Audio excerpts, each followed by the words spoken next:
De nuevo, muy buenas tardes, queridos asistentes. Bienvenidos a este curso de auditor interno ISO 27000. Voy a compartir pantalla. Ahorita me confirmaron que sí se veía. Bueno, acá pues igualmente me están confirmando que pueden ver la pantalla. Bueno, para mí es un gusto. Hace un momento me presenté. Para mí es un gusto orientar a partir del día de hoy esta capacitación en auditor interno 27000. Este curso va a tener una duración de un mes. Van a ser 5 semanas divididas en 10 sesiones. Vamos a estar empezando hoy 11 de octubre, vamos a ir más o menos hasta el 10 de noviembre. Después de impartida la capacitación, ustedes van a tener 2 periodos. Van a tener una primera semana de simulacros, ahorita lo vamos a ver detalladamente, y una segunda semana del examen. Ya el examen va a consistir en 30 preguntas sobre las cuales ustedes tienen que aprobar un 60%, o sea, unas 18 preguntas para poder ser y aspirar al título de auditor interno. Recuerden que estas sesiones que vamos a tener diariamente, pues diariamente me refiero a que pues a pesar que no van a ser lunes, martes, miércoles, pues sí vamos a tener una periodicidad de 2 días a la semana, martes y jueves, según lo dispuesto por el SENA a través de nuestro proveedor que es Nemo. Las sesiones, como indico, van a ser los días martes y jueves de 6 de la tarde a 10 de la noche. Hago pues el hincapié de la grabación porque pues yo que sé que muchos de ustedes, quizás por temas de trabajo, quizás por temas de otros estudios, pues no pueden asistir 6 en punto a la clase, pero eso no, pues, no va a repercutir en el desarrollo del examen, pues usted va a tener, cada uno de ustedes va a tener acceso a la grabación que se genere todos y cada uno de los días que comprende esta capacitación. ¿Listo? Entonces, si me están escuchando bien, si está viendo la pantalla bien, pues arrancamos. Bueno. Disculpen que puse la presentación que no era. Me disculpan. Y vuelvo a compartir pantalla. Ahora sí. Qué pena que estaba compartiendo la pantalla que no era.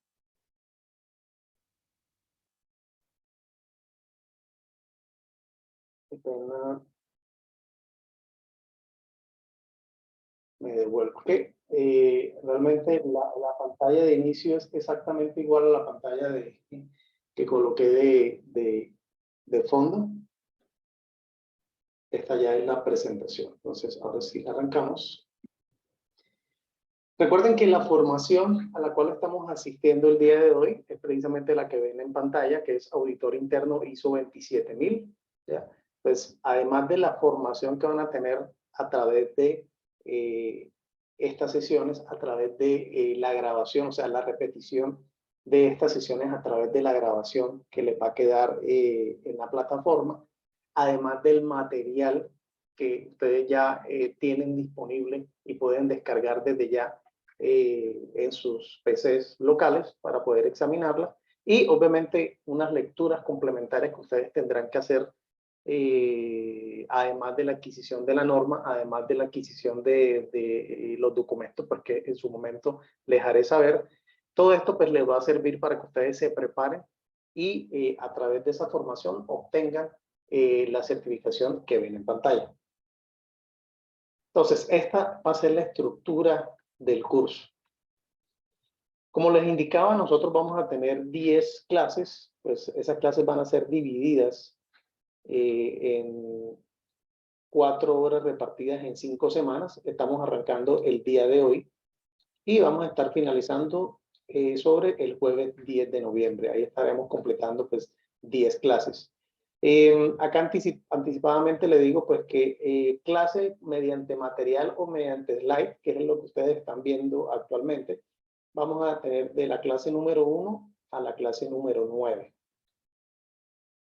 Ya, eso quiere decir de que de la primera clase, que es el día de hoy, a la novena, nosotros vamos a contar con slide y el material que ustedes tienen en la plataforma.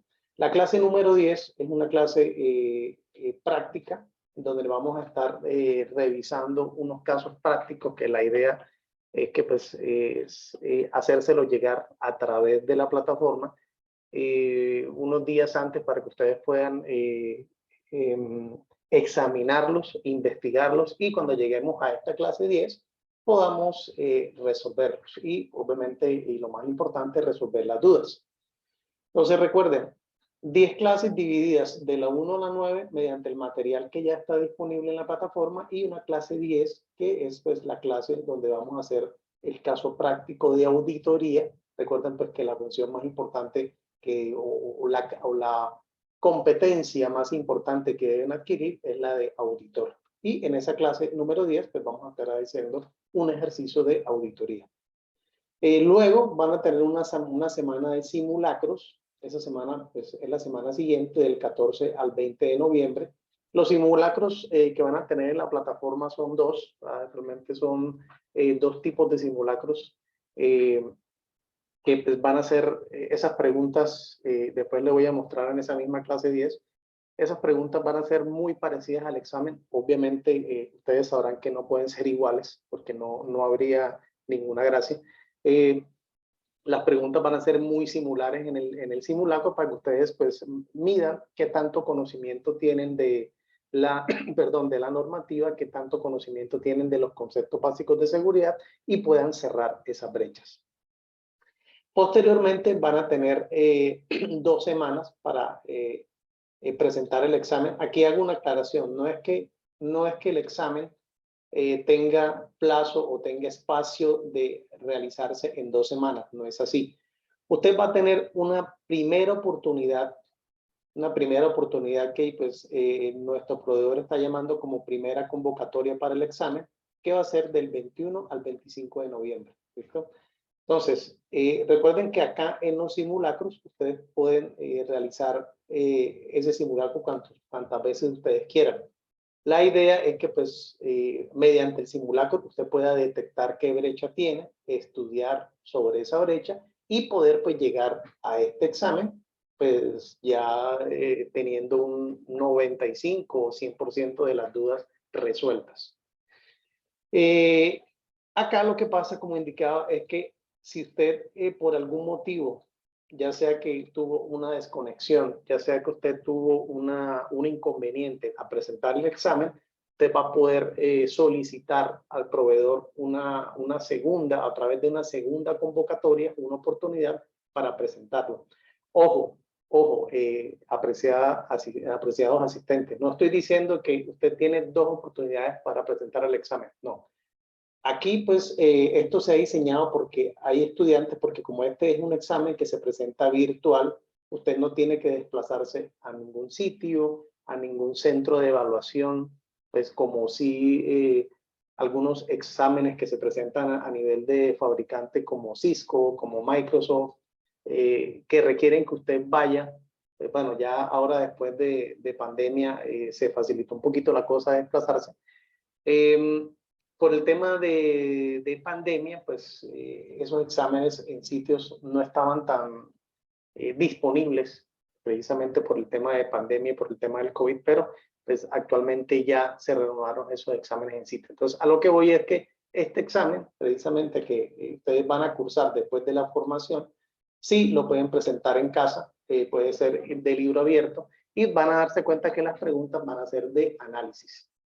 Entonces, aquí, como retomando el tema, les digo, usted puede presentar el examen en la primera semana del 21 al 25 de noviembre y una sola oportunidad de presentación.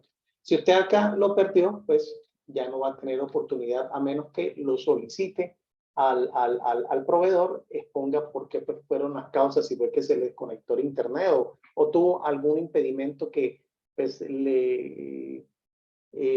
no le facilitó o le impidió la presentación del examen, puede solicitar una segunda oportunidad a través de una segunda convocatoria y presentarlo la semana siguiente, o sea, del 28 al 2 de diciembre. también para una sola oportunidad.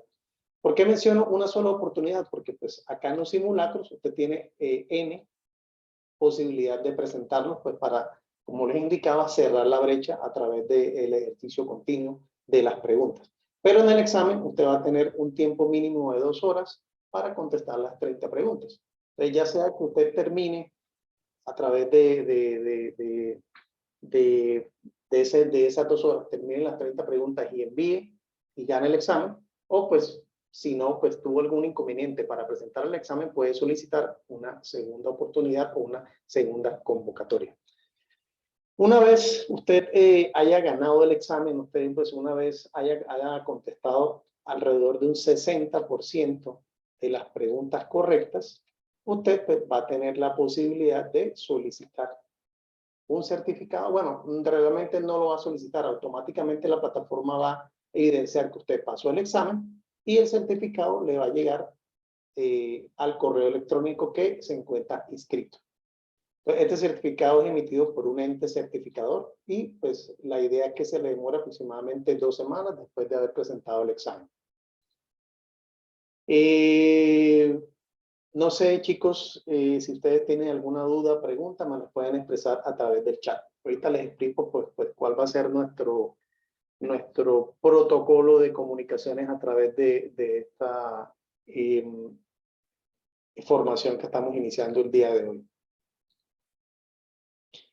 Bueno, acá también les quiero anotar, ahorita voy a las preguntas, aquí también les quiero anotar que si ustedes tienen alguna duda con respecto a este proceso, si ustedes tienen alguna duda, no solamente con las clases, con las 10 clases que vamos a dictar a partir del día de hoy, sino pues con los simulacros, con la presentación del examen, con el certificado como tal, usted puede dirigir sus dudas a este correo que aparece aquí.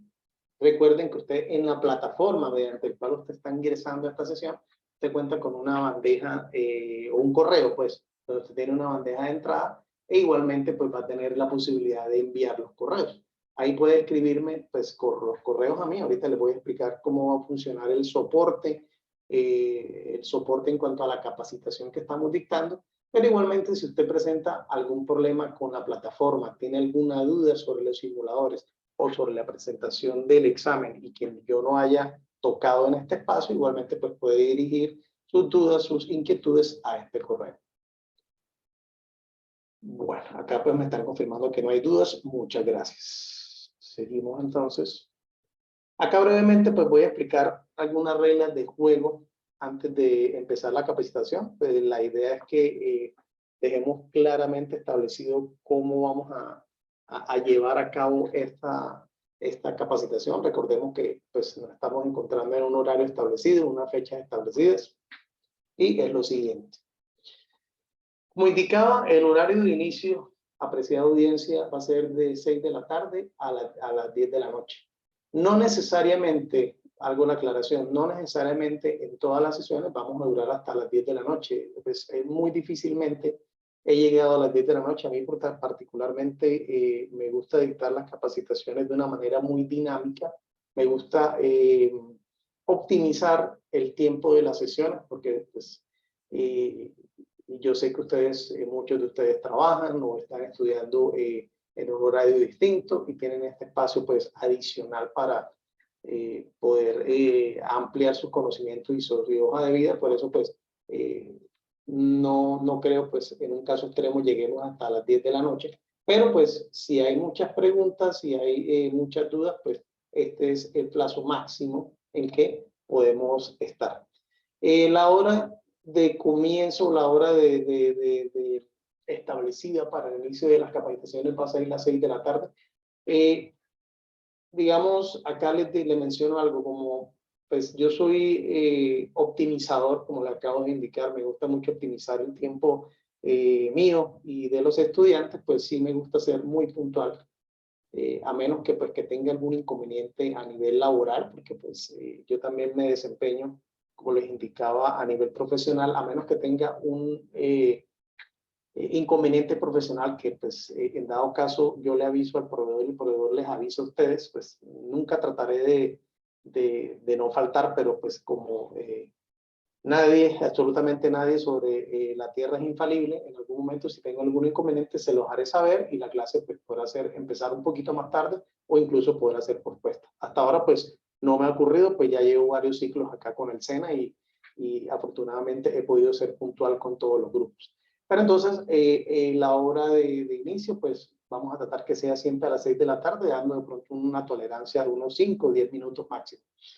Igualmente recuerden que si ustedes no pueden llegar a esta hora, igualmente no se preocupen, pues recuerden que el periodo que dure esta capacitación va a estar grabado. Ya ustedes no sé pues, si llegaron tarde o incluso no pudieron asistir por temas de fuerza mayor, igualmente las grabaciones van a estar disponibles en la plataforma. Ahora, muchachos, la idea es que ustedes asistan a todas las sesiones. No es lo mismo que ustedes puedan resolver las dudas de manera oportuna y en tiempo real, a que usted simplemente escuche una grabación y tenga que esperar a la otra clase pues, para aclarar una duda. Entonces, la recomendación es traten de asistir a todas las sesiones porque pues, este va a ser un factor crítico de éxito para que usted pueda ganar el examen. Me faltó mencionarlo en el slide que acabamos de ver, el examen no es sencillo, o sea, no quiere decir que a pesar que esta es una capacitación que da el SENA de manera gratuita, como todo lo que da el SENA, no quiere decir que a usted se le va a regalar el certificado, no, pues tuve la oportunidad ya de ver varios exámenes y el examen no es fácil, usted tiene que estudiar, tiene que conocer la norma, tiene que conocer los apartados de la norma. Entonces, desde ya, muchachos, yo los insto a que ustedes estudien, revisen los apuntes, tomen nota y puedan, pues, realizar de manera oportuna la revisión de la documentación y pueda interiorizar el conocimiento y poder desempeñarse efectivamente como auditores de procesos y auditores más aún de la norma sobre los procesos. Bueno, otro tema que quería aclarar es el espacio para las preguntas. Generalmente se da un espacio al final de la sesión para la aclaración de dudas a través del chat. Ustedes se dieron cuenta que, digamos, por políticas del prestador de servicio, la idea es que ustedes entren a la sesión con el micrófono apagado, porque pues estos cursos generalmente son de muchos estudiantes. O sea, generalmente son cursos de 100 estudiantes, de 70, 80 estudiantes. Ahora realmente pues tenemos una asistencia baja y manejable, pues espero que pues siga aumentando a través de estos minutos o a través de las otras sesiones. Pero la idea para que, digamos, la comunicación sea más fluida dentro de estos o con estos grupos numerosos es que la comunicación sea solamente a través de chat. Ahora, si nosotros estamos en una sesión como la de ahora, que pues únicamente tenemos 10 asistentes, pues no hay ningún problema. Yo les puedo abrir el micrófono si ustedes quieren hacer una intervención y se presentan y hacen su intervención de manera oportuna. Pero por ahora, pues siguiendo las políticas del prestador de servicio, pues toda la comunicación, ya sea preguntas, ya sea respuestas suyas, alguna pregunta que lance pues para ver si el conocimiento fue adquirido, si ustedes entendieron el tema, cómo vamos, pues lo pueden hacer a través del micrófono también. Otro tema que quería contarles era, bueno, hay preguntas que ustedes pueden hacer durante la revisión del material. Recuerden que todo este material va a quedar grabado en la plataforma. Recuerden que pues, ustedes van a poder tener la oportunidad de revisarlo de pronto al otro día hábil o máximo 2 días hábiles después de haber pasado la clase. Ustedes pueden revisar esta grabación y es posible que con la revisión de esa grabación surjan preguntas. Igualmente ustedes pueden, pues, no necesariamente esperar la otra sesión para hacerme la pregunta, igualmente pueden utilizar el correo electrónico que tienen disponible para realizar la pregunta respectiva.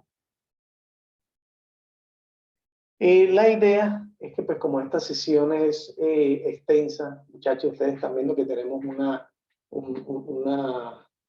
4 horas por sesión, que realmente es algo agotador pues, tanto para ustedes como para mí. La idea es que si la sesión se está extendiendo mucho, pues hagamos una pausa a las 8 de la noche de entre 10 y máximo 15 minutos. ¿Listo? Ahora, hay una excepción a esta regla. Hay veces y hay grupos de estudiantes que me dicen, instructor o profesor, como ustedes me quieran llamar, vamos a dar el tema de corrido, no importa que no hagamos pausa, pero preferimos descansar. Un ejemplo, a las 9 de la noche parar y no dar más clases, a hacer una pausa y de pronto demorarnos hasta las 10 de la noche. Eso pues es un acuerdo entre ustedes y yo. Ustedes me dicen, profe, hoy no estamos cansados, démoslo de corrido. O sí, efectivamente, profe, demos una esperita de 10 minutos a las 8 pues para ir al baño, para estirar las piernas, para tomar agua, etc. Entonces ustedes me indican si efectivamente cuando el tema sea muy largo, pues yo le digo, muchachos, el tema de hoy va a ser efectivamente de 4 horas porque es muy largo. Ustedes me dicen, listo, hagamos pausa o démosle de corrido, ¿vale? Entonces, no sé si ustedes tienen alguna duda con respecto a lo que acabo de indicar, pues esto es como el protocolo inicial antes de iniciar en firme la formación. Recordemos que esta es nuestra sesión número 1, tenemos hasta la sesión 10 dentro de un mes para acabar y abarcar, perdón, todo el material. Entonces veo que no hay dudas, que no hay preguntas. Recuerden que pueden escribirme al chat y si no hay dudas, pues arrancamos.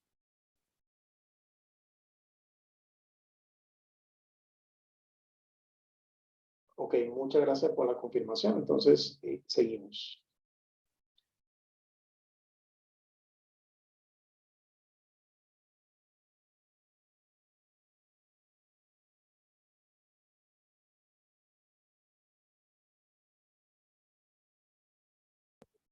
Bueno, qué pena, era que tenía silenciado el micrófono.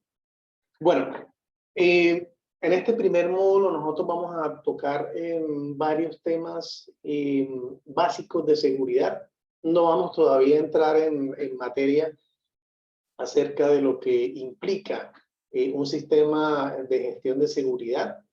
No vamos todavía a tocar el tema de siquiera de sistemas de gestión, todavía no vamos a meternos en materia efectivamente de qué es lo que significa esto, porque realmente la función de auditoría, nosotros vamos a darnos cuenta que es una función de revisión, es una función de entendimiento de un sistema complejo, de un sistema formal, y por tanto, pues para entender y comprender un sistema complejo, la idea es comenzar por conceptos básicos.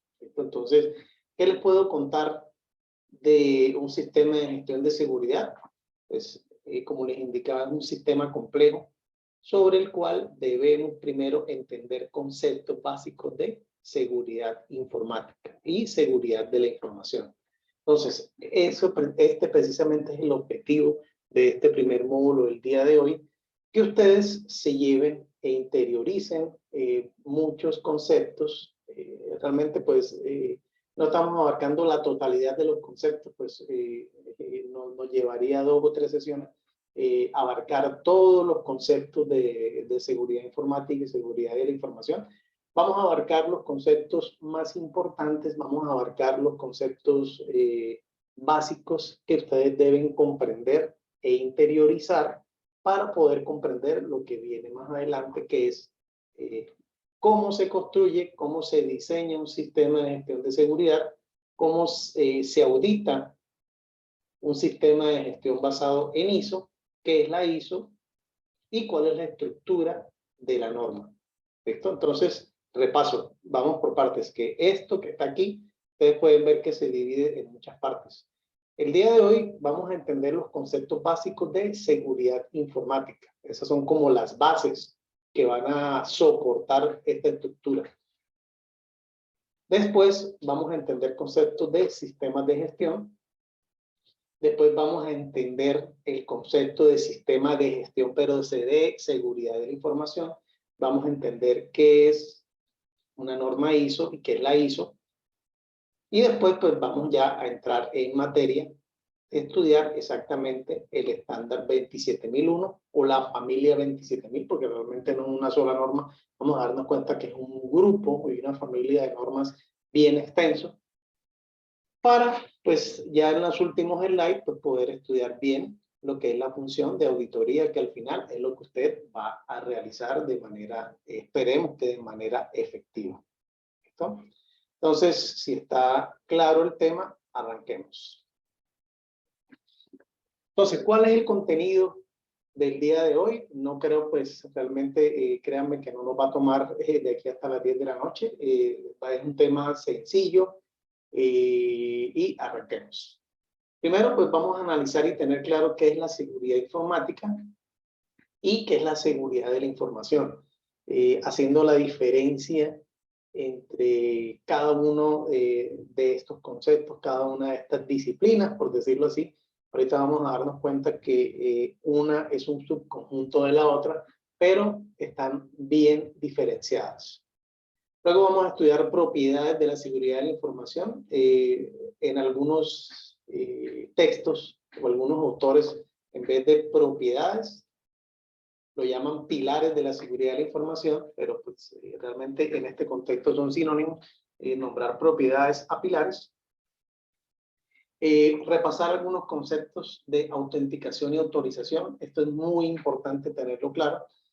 Lo mismo, riesgo, amenaza y vulnerabilidad, esto, muchachos, es clave tenerlo muy claro. Esta es la base de muchos conocimientos que hay que tener para la función de auditoría y más aún para el diseño y construcción de un sistema de gestión de seguridad.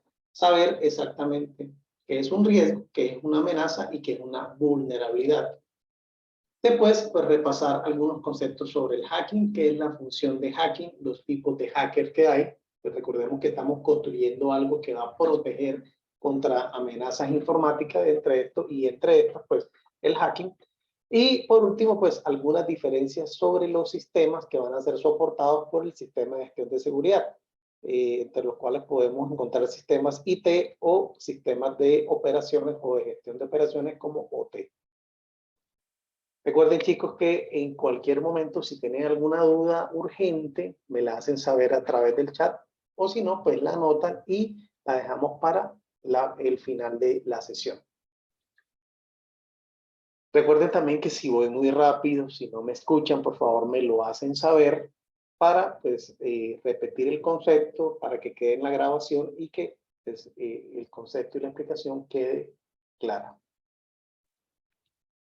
Entonces vamos a repasar y entender dos conceptos básicos que son la seguridad de la información y la seguridad informática. Regálenme un segundo, por favor.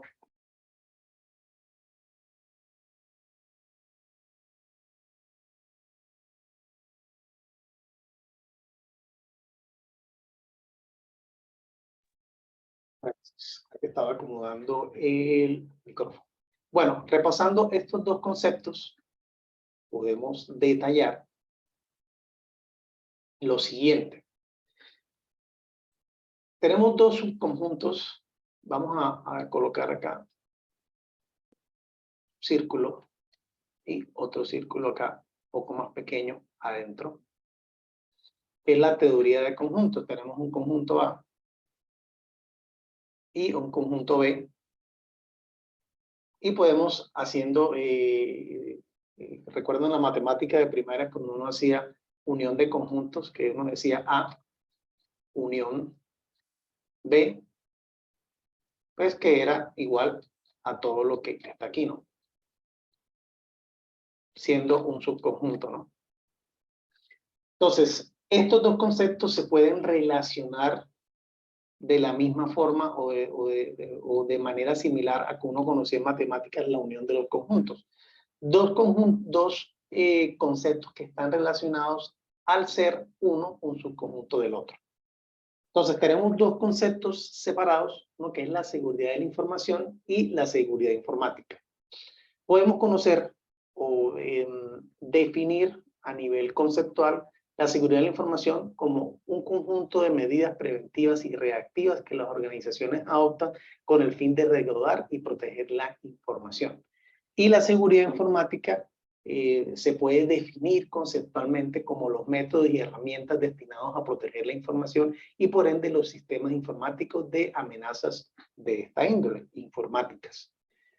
Ustedes pueden encontrar que esto que está acá se refiere al gobierno o a la normativa que desarrollan las organizaciones o que desarrollan los entes de control o que más aún, como el tema, como por el, lo hace la ISO a través de la 27000, es que establecen los entes de certificación o los organismos internacionales de normalización para controlar y gestionar un sistema de gestión, valga la redundancia. Y esta, que está acá, se refiere a los controles técnicos que protegen los activos de amenazas informáticas. Entonces, dicho de otra manera, la seguridad de la información es el gobierno, los riesgos o el cumplimiento que abarca o que gestiona la seguridad. Y estos pues son los controles tecnológicos que fueron desarrollados para proteger los activos. Recuerden que si tienen alguna duda me la hacen saber, ¿vale? Pues como indicaba, bueno, vamos a borrar acá.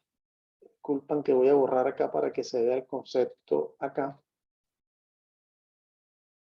Generalmente yo pues me gusta tomar apuntes sobre la diapositiva para que esta sea dinámica y ustedes puedan visualizar aún más el concepto, ¿no? Pero a veces estorba. Listo. Entonces, ¿qué nos dice el autor a través de esta relación de conceptos? Que la seguridad informática es un subconjunto de la seguridad de la información.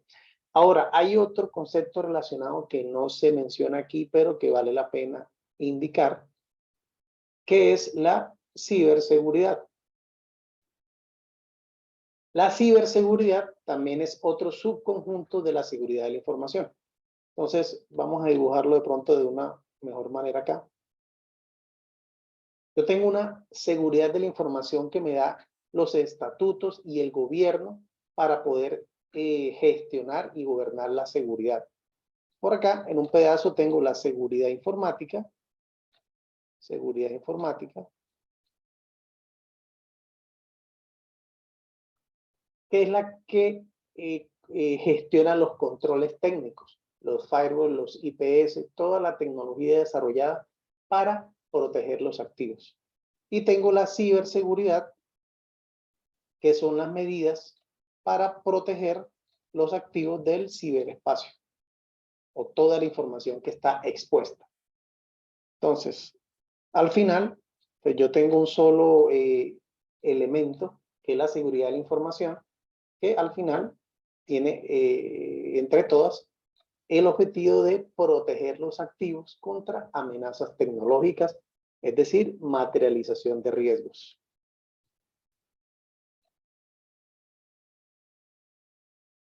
Entonces, a través de la seguridad informática, que hace parte de la seguridad de la información, está incluida dentro de la, o hace parte también de la ciberseguridad, yo protejo los activos contra la materialización de riesgos. Bueno, sigamos, si no hay dudas, recuerden que me las hacen saber si hay dudas. Vamos a profundizar un poco acerca de los conceptos de, este concepto, perdón, de seguridad informática. Entonces, consiste generalmente en asegurar que los recursos del sistema de información de una organización sean utilizados de manera en que se decidió. Asegurar que los recursos del sistema de información de una organización sean utilizados de la manera en que se decidió. Es decir, se estableció que a través de una política, a través de un lineamiento, que los activos fueran relacionados y fueran protegidos de cierta forma o obedeciendo a un lineamiento de gobierno, y a través de la seguridad de la información estructuramos ese gobierno, estructuramos esa política para proteger los activos. Bueno, acá tengo, antes de seguir, una pregunta. ¿A qué se refiere de Daniel? Dice, ¿a qué se refiere con activos? Daniel, ahorita vamos a ver el concepto, más adelante vamos a ver el concepto de activos, pero activo es conceptualmente cualquier cosa valiosa para la organización y que por tanto, por dicho valor, se deba proteger. Entonces, un activo, como repito, es cualquier cosa que es importante. Cuando digo cosa, es que puede ser un activo informático, un activo de información, una persona, un proceso, un documento, una maquinaria, el inventario, la materia prima, cualquier cosa que sea importante para la organización, para sus procesos misionales y que, dado dicho valor, deba ser protegido. ¿Listo? Eso es un activo. Y por acá tengo otra duda. La seguridad informática y ciberseguridad son subconjuntos de la seguridad de la información. José, sí señor. José Arcesio, sí señor. Ese es el concepto. La seguridad informática y la ciberseguridad son subconjuntos de la seguridad de la información. Bueno, ya teniendo los conceptos claros, vamos a ver un cuadrito y un esquema que me gusta mucho acerca de la seguridad informática. Entonces, algo muy importante, apreciados asistentes, que hay que tener en cuenta es que todos los sistemas de gestión de seguridad están basados en el riesgo. Toda la base de todo lo que nosotros vamos a construir y a diseñar, no necesariamente, muchachos, como auditores, pero pues incluso si ustedes van a dedicarse a la seguridad de la información más adelante, si esto los motiva a que ustedes sigan profundizando en los temas de seguridad y deciden en algún momento certificar una compañía a través del diseño e implementación de un sistema de gestión basado en 27.000 o en buenas prácticas, ustedes van a darse cuenta de que todo ese diseño, de que toda esa estructura va a estar basada en riesgos. ¿Listo? Esos riesgos van a tener unas variables bien definidas, las cuales son las amenazas, las vulnerabilidades y la sensibilidad del activo. En la otra clase, en la otra sesión, que va a ser el día jueves, yo les voy a explicar esos conceptos, cómo están definidos y articulados esos conceptos. Pero pues, de hecho, y aquí les anticipo, yo les voy a dejar el día de hoy una pequeña tareita de investigación para que ciertos conceptos los investiguen, pues puedan en el día de mañana o pasado mañana leer y traigamos pues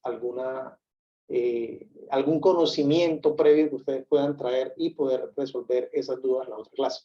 Pero por ahora, pues arranquemos con estos pequeños conceptos. Tenemos que el riesgo puede ser definido a través de amenazas, a través de vulnerabilidades y la sensibilidad del activo. Entonces, el riesgo, vamos a escribirlo acá como si fuera una ecuación, es igual a la amenaza por la vulnerabilidad, por la probabilidad, por el impacto. ¿Sobre qué? Sobre activos. Activos. Recuerden que el activo es cualquier ente, cualquier cosa, cualquier elemento que sea importante para la organización y que tenga un valor. No necesariamente, y después lo vamos a ver en una sesión, no necesariamente, aunque pues hay empresas que únicamente ven el signo pesos o el signo dólar. De hecho, pues hay algunas organizaciones que lo único que les interesa es el costo monetario del activo. Esto pues en muchos casos es cierto, pero no en todos. El activo tiene un valor que, como indico, no necesariamente en todos los escenarios es un valor monetario, pero tiene un valor el cual puede ser impactado por los riesgos. Entonces, partiendo de esta definición, vemos que ese riesgo pues tiene varias variables. Y este valor pues se puede relacionar en este punto a la sensibilidad. No se preocupen que estas variables de probabilidad de impacto pues las vamos a ver en su momento. Pero por ahora quiero que se lleven y sepan que todo sistema de gestión de seguridad de la información está basado en un riesgo, ¿ya? El cual se debe analizar a través de sus amenazas, a través de las vulnerabilidades que explote dicha amenaza y a través de la sensibilidad o el valor que tenga dicho activo. Ahora, ¿cuál es el impacto? ¿Cuáles son las propiedades que pueden ser afectadas por esta materialización del riesgo? Estas tres características de la seguridad de la información que vamos a llamar confidencialidad, integridad y disponibilidad. Entonces, para resumir, chicos, recuerden que estamos resumiendo conceptos básicos. Para resumir, el slide que estamos viendo es todo sistema de gestión de seguridad de la información basado en buenas prácticas, más aún basado en la norma 27001, está basado en gestión de riesgos. La gestión de riesgos puede estudiarse o puede enfocarse en el análisis de cada una de sus variables. En este punto, hablando de seguridad informática, dichas variables van a ser amenazas, vulnerabilidades, sensibilidad. Recuerden que estas tres variables al final le están pegando a los activos y que sobre dichos activos, estas son las propiedades que pueden verse afectadas por la materialización de este riesgo. Entonces, ¿qué puede o cuáles son las propiedades que pueden afectarse o impactarse negativamente sobre el activo? Las propiedades de confidencialidad, integridad y disponibilidad. Esto que está acá es lo que nosotros llamamos los pilares de la seguridad de la información o las propiedades de la seguridad de la información. ¿Listo? Recuerden, chicos, que si tienen alguna duda, pues me la hacen saber a través del chat. Entonces, ¿cuáles son esas propiedades de la seguridad de la información? Es decir, ¿qué puede afectar los activos? Vamos a estudiar primero una de las propiedades más importantes de la seguridad de la información, que es la confidencialidad. Confidenciality. En inglés, mira, está terrible. Confidencialidad. Entonces, la confidencialidad intenta prevenir la revelación no autorizada, intencional o no, del contenido de un mensaje o de información en general. Entonces, ¿cuándo existe confidencialidad? Cuando el acceso a los activos del sistema está limitado a usuarios autorizados. Recuerden, chicos, es muy importante tener estos conceptos claros. Esto, de hecho, pues se los digo, es pregunta de examen. En el examen, por lo menos lo que vi de algunas preguntas, dice, oiga, ¿existe confidencialidad cuándo? Y hay una opción múltiple y una de las opciones dice, cuando el acceso a los activos del sistema está limitado a usuarios autorizados. Bueno, de hecho no sale así tan explícitamente como está acá, pero puede salir de manera muy parecida. Entonces, la confidencialidad intenta prevenir que los activos sean revelados a personas no autorizadas. O dicho de otra manera, que la información o los activos sean legibles únicamente a los dueños o a usuarios autorizados por el dueño del activo.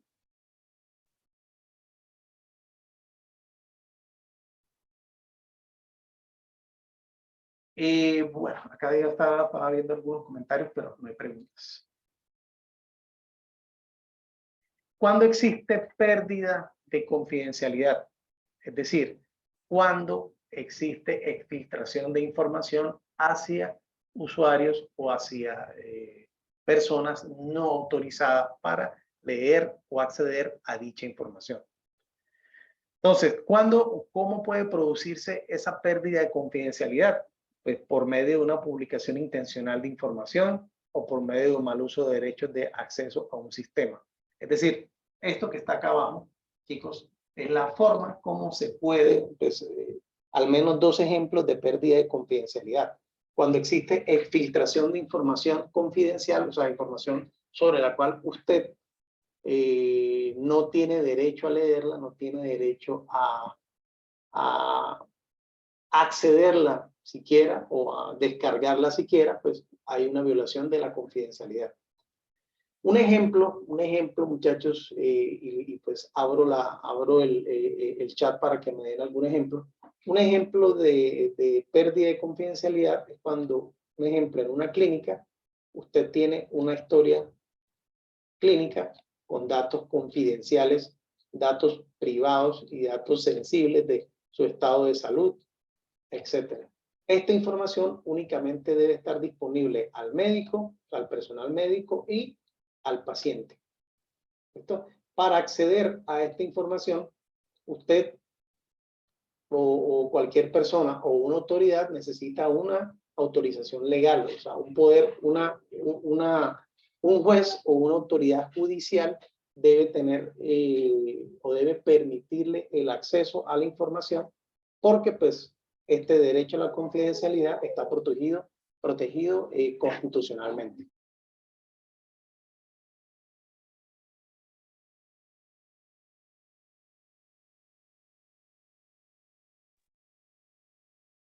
¿Algún ejemplo de información confidencial y cómo esa información confidencial puede ser perdida?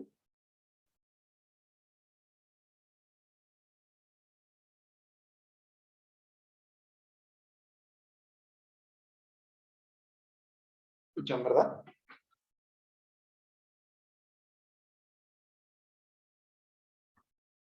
Vamos a ver.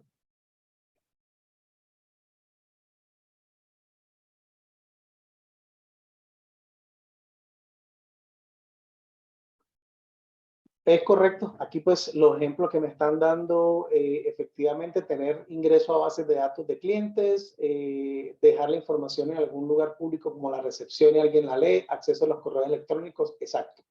Todo eso, muchachos, son ejemplos de pérdida de confidencialidad. Recuerden, la confidencialidad es la propiedad de la información de poder ser accedida únicamente a usuarios autorizados. En el caso de los ejemplos que me están dando, pues están correctos, es decir, su correo electrónico es información confidencial, únicamente le compete a usted. La información, la base de datos de clientes únicamente le compete a la compañía, no le va a competir ni a la competencia ni a los demás clientes, es información confidencial. Recuerden que además de confidencialidad, la información puede, además, si es información personal, tiene la propiedad de ser privada, ¿ya? Recuerden que pues acá nos estamos saliendo un poco del tema, pero cuando hay datos personales, estamos hablando de privacidad. Incluso aquí en Colombia, y pues no solamente en Colombia, sino en el mundo, hay leyes que protegen la privacidad de la información personal. Confidencialidad cuando estamos hablando de información empresarial o información de una compañía que debe permanecer confidencial. Y privacidad, cuando estamos hablando de privacidad, estamos hablando de la confidencialidad de datos personales. Ok, muy bien por la participación, muchas gracias. Entonces, avancemos. Una segunda propiedad muy importante de la seguridad de la información es la integridad. ¿Qué significa integridad? Entonces, integridad significa pues que la información no pueda ser modificada sin autorización de los dueños de la información. Es decir, además de que la información sea confidencial, puede tener una segunda propiedad, la cual pues se define como la propiedad de no ser alterada sin el permiso expreso del dueño de la información. Acá tenemos, bueno, ahorita pues voy a las intervenciones. Siguiendo, digamos, el ejemplo que tenía ahorita de la historia clínica. Aquí tenemos un archivo de historia clínica. Supongamos que además de tener confidencialidad, o sea, que los datos no sean revelados a personas no autorizadas, la información debe ser íntegra. Es decir, que esta historia clínica no pueda ser modificada. Imagínense ustedes si esta información pudiera ser modificada por cualquiera. Entonces, si usted tuviera una persona no muy amiga de usted, o usted tuviera personas que pues, quisieran hacerle una maldad o quisieran simplemente hacerle un daño, pueden acceder a la historia clínica, acá ponerle una cantidad de enfermedades o diagnósticos errados para poder afectarlo. Entonces, fíjense ustedes que además de confidencial, la información tiene que estar precisa y tiene que estar inalterable, ¿vale? Algo muy importante que se menciona acá es la consistencia, es decir, la información tiene que ser exacta durante todo el ciclo, o sea, desde que la información se crea, se almacena y por acá pues se hace la disposición final. Es como el ciclo de la información. Durante todo este ciclo de la información, la idea es que la información sea consistente, es decir, sea únicamente modificada por los dueños o por las personas a los cuales fue autorizada por el dueño o por el custodio, pues incluso de esta información. Cuando existe pérdida de integridad o cuando efectivamente podremos decir que ya no existe integridad. Es cuando los datos son modificados por usuarios no autorizados. Volviendo al caso de la historia clínica. Cuando efectivamente por la pérdida de la confidencialidad, o sea que alguien accedió de manera arbitraria al sistema, perdió confidencialidad porque pues ya pudo ver la información, pudo además modificarla y los datos ya no son consistentes. Es decir, cuando hay una exfiltración de información y además la información fue modificada, pues ya no solamente pérdida de disponibilidad, sino de integridad. Fíjense que aquí hay algo muy importante. Nosotros podemos o no deberíamos tener pérdida de integridad sin tener previamente pérdida de confidencialidad. ¿Por qué? Porque pues si la información ya fue disponible, muy probablemente el atacante pues, puede modificarla y puede perder consecuentemente la integridad. Algo muy importante es que no necesariamente si hay pérdida de confidencialidad, exista pérdida de integridad. Porque, digamos, si usted puede solamente descargar un archivo en modo lectura, ya la información quedó sin confidencialidad, pero no necesariamente perdió integridad porque no necesariamente el atacante puede modificar el archivo. Pero sí necesariamente para perder integridad, sí tiene que haber una pérdida de confidencialidad porque usted tiene como atacantes, en caso de que usted sea el atacante, para usted poder modificar el archivo, pues primero tiene que acceder y por tanto haber perdido confidencialidad.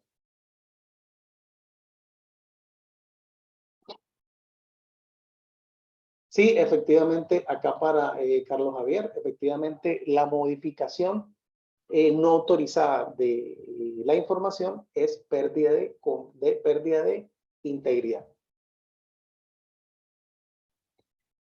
Y pues la segunda propiedad de seguridad de la información es la disponibilidad. La disponibilidad habla sobre el acceso oportuno a la información o a los servicios a los usuarios autorizados. Es decir, la información debe estar disponible para siempre, para quien la necesite y cuando la necesite, si están autorizados. Es decir, ¿cuándo se pierde la disponibilidad?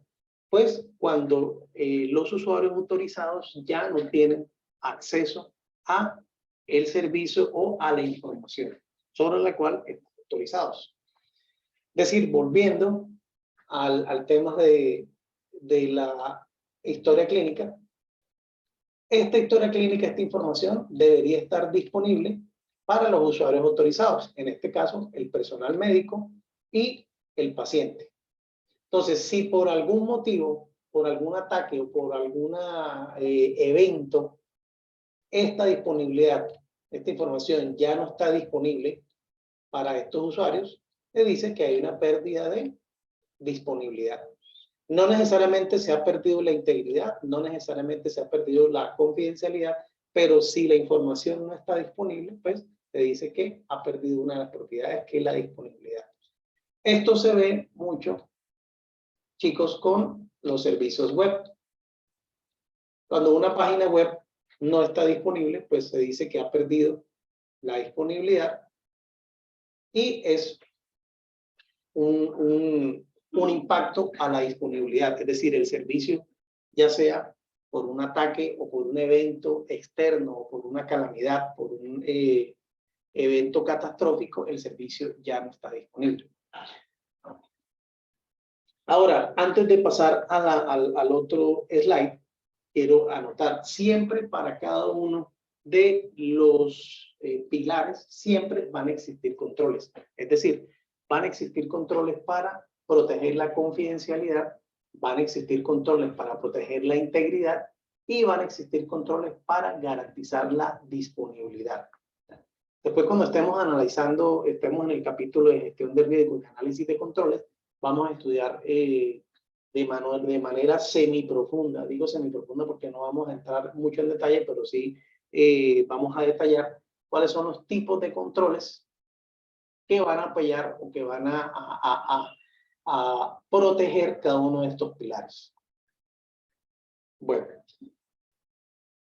algo muy importante que quiero que ustedes tengan claro, chicos, es cuáles son los antónimos o cuáles son los eventos que evidencian la pérdida de los pilares. Es decir, lo contrario a confidencialidad viene siendo revelación o exfiltración. Lo contrario a integridad viene siendo modificación, ¿qué? Pues no autorizada, modificación o destrucción. ¿Listo?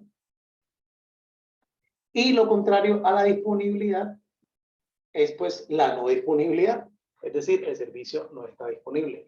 Entonces, quiero que realmente este concepto, apreciada audiencia, quede bien claro, chicos, bien claro.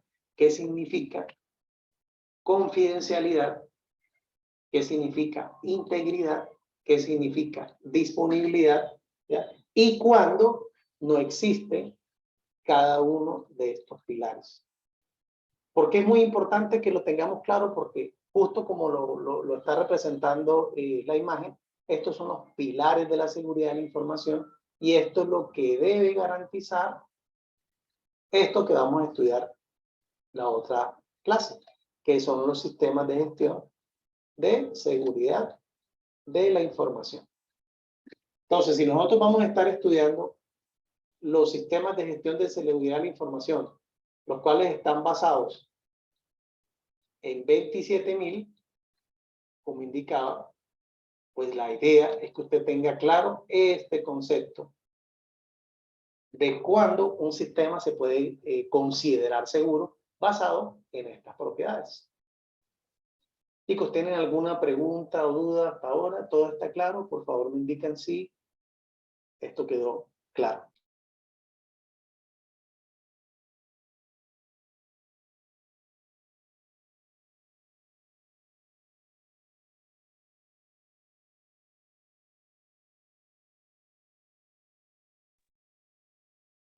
Seguimos adelante.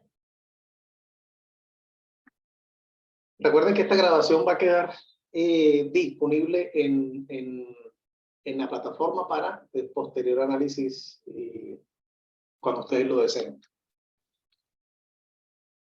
Bueno, vamos a estudiar ahora un par de conceptos muy importantes de autenticación versus autorización.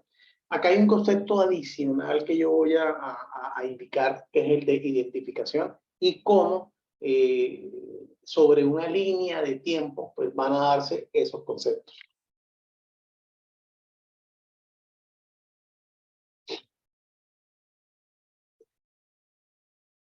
tenemos dos conceptos básicos que son autenticación y autorización. Entonces, la autenticación es el acto o proceso por medio del cual se confirma que algo o alguien es quien dice ser para posteriormente acceder a ciertos recursos definidos. Y autorización es el proceso de establecer el tipo de recurso sobre el cual la persona que acaba de autenticarse está autorizada. Entonces, como indicaba, hay un concepto previo antes de estos dos. Vamos a colocar por acá un número 2 y un número 3. Entonces, como ustedes ya se darán cuenta, pues tiene que haber un número 1, ¿verdad? Este número 1 es lo que nosotros llamamos identificación. Voy a colocar acá un texto, me disculpan.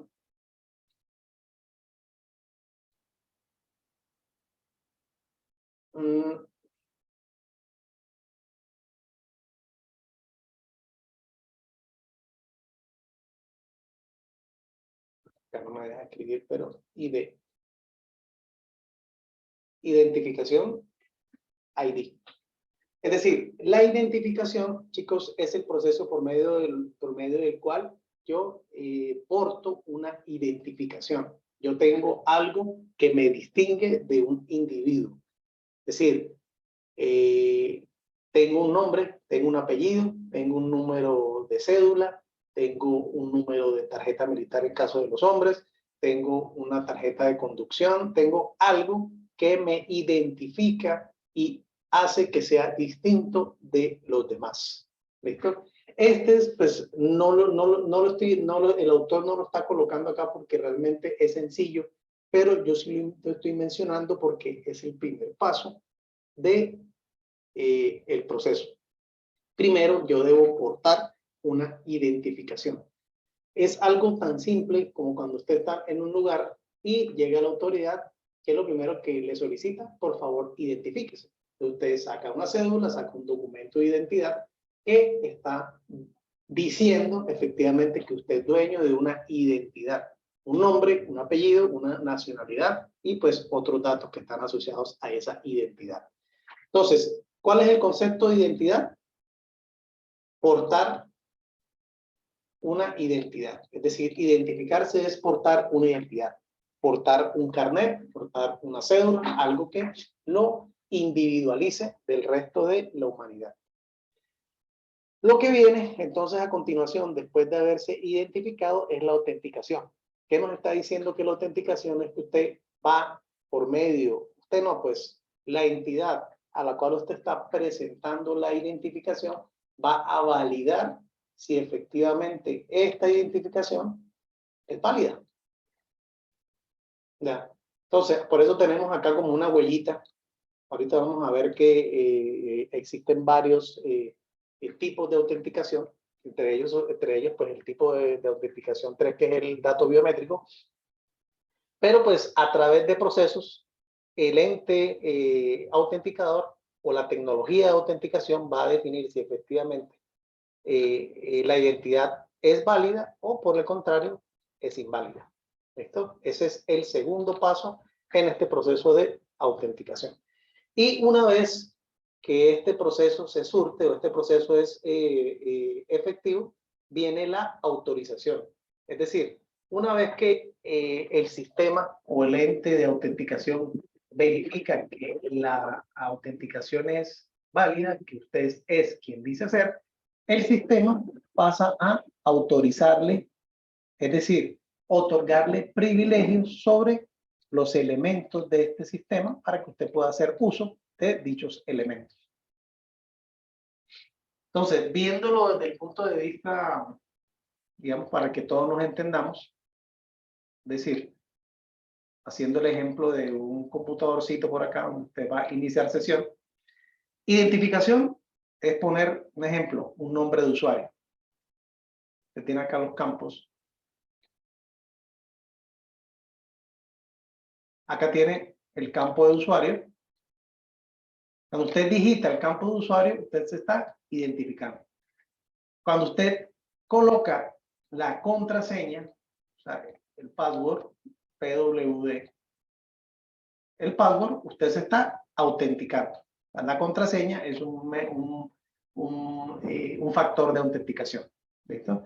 Y cuando el sistema valida que efectivamente esa contraseña es correcta, el sistema pasa a autorizarlo. Es decir, se determina qué permisos tiene usted sobre este equipo. Es decir, de acuerdo a los perfiles, también nos vamos a dar cuenta que hay varias formas de autorización. Usted puede tener un perfil de administración, es decir, puede disponer de la totalidad de los recursos de ese sistema, o puede ser simplemente un invitado pues, con unos privilegios limitados y que pues, no pueda hacer cambios o reconfiguración, etc. Bueno, acá tengo una intervención. No sé si ustedes tienen alguna duda, chicos, sobre lo que acabo de explicar.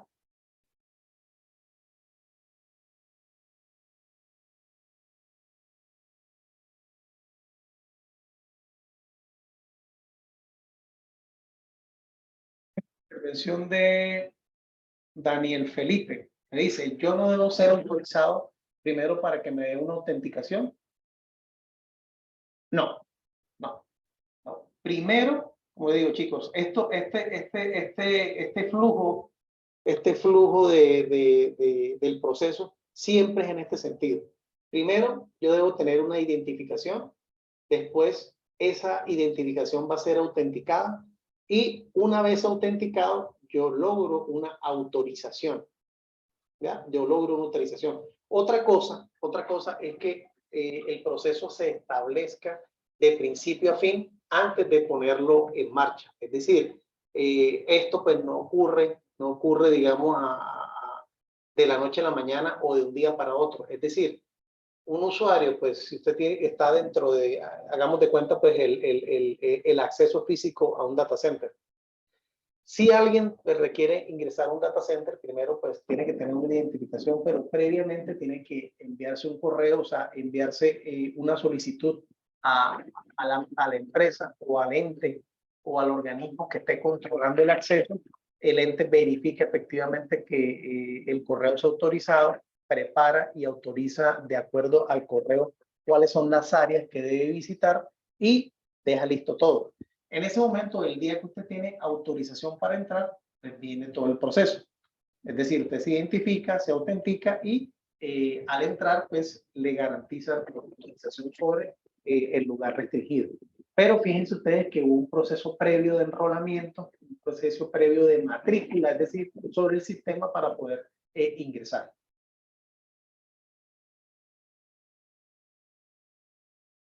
Es decir, sí. Es decir, José Alfredo hace una alusión muy buena. Dice, un ejemplo sencillo son los programas contables, ventas, bodega, entregas, alimentar los permisos previamente. Sí, es decir, primero tiene que haber un enrolamiento del factor de autenticación, una identificación, un ingreso de un usuario a un sistema y posteriormente una autorización.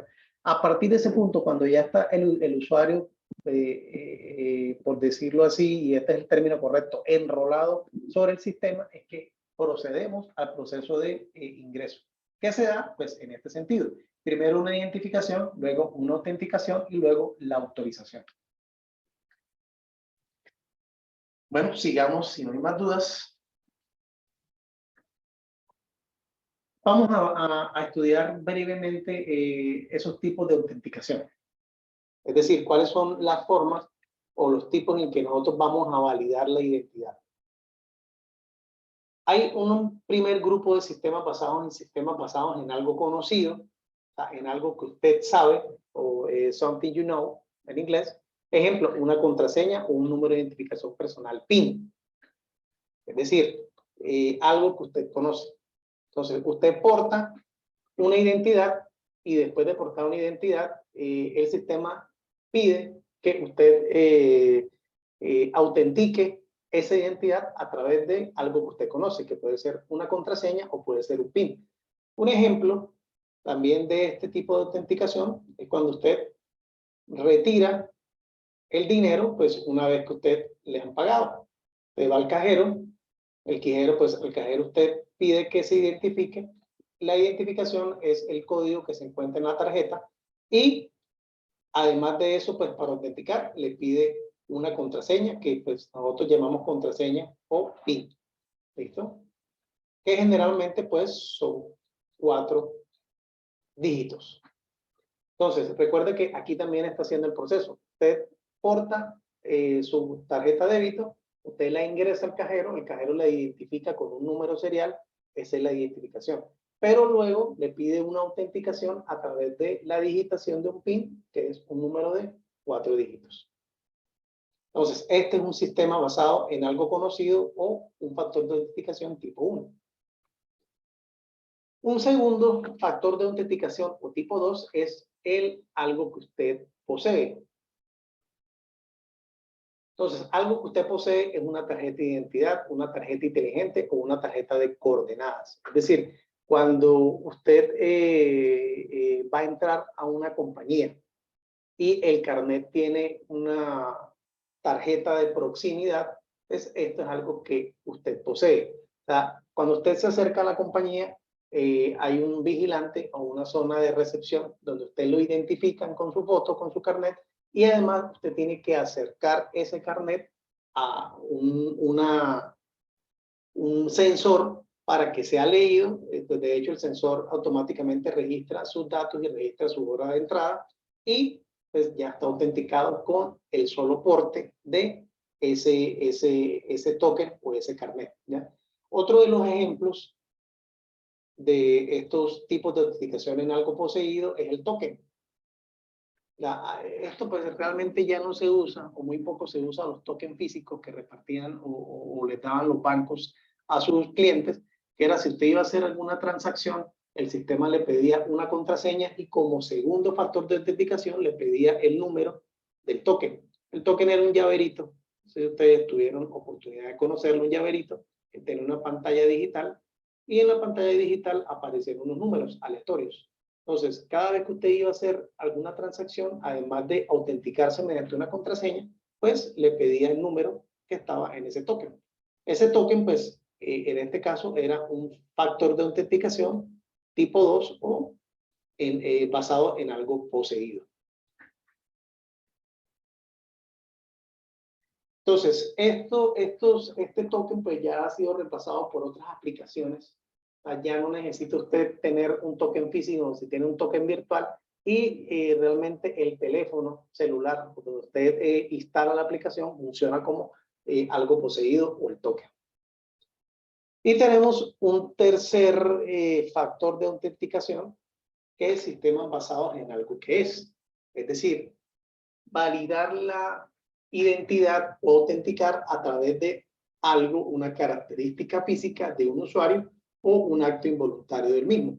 Verificación de voz, verificación de huellas dactilares, verificación de retina, etc.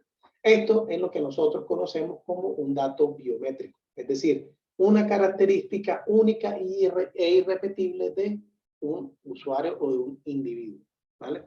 Esto es un factor de autenticación tipo 3.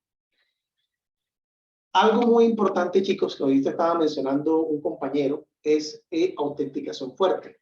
En algunos contextos, esto se va a conocer como MF2.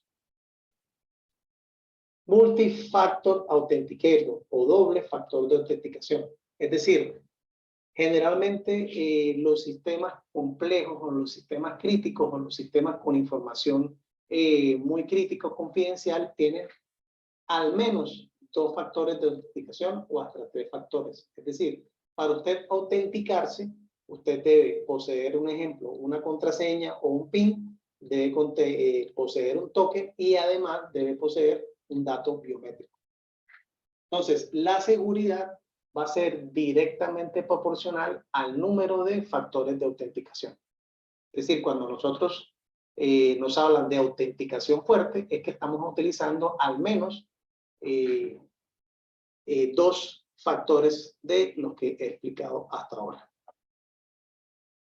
Si está todo claro, pues seguimos adelante. Aquí Carlos Javier nos menciona que efectivamente el token se reemplaza por otros factores. No necesariamente se reemplaza el token puede seguir, pero la idea es que ustedes refuercen la autenticación o implementen controles de acceso basados en más de un factor de autenticación. ¿Listo? De hecho, como comentario, y aquí anecdóticamente, estos sistemas que están acá, los de tipo 1, de hecho son los más débiles. Es decir, si usted únicamente está protegiendo su correo con una contraseña, créanme que pues, es el factor más débil de autenticación que existe actualmente. De hecho, ustedes saben que todos los servicios de correo, tanto Google como Microsoft, como cualquier otro correo, pues le dan la posibilidad a los usuarios que implementen un segundo factor de autenticación para el acceso.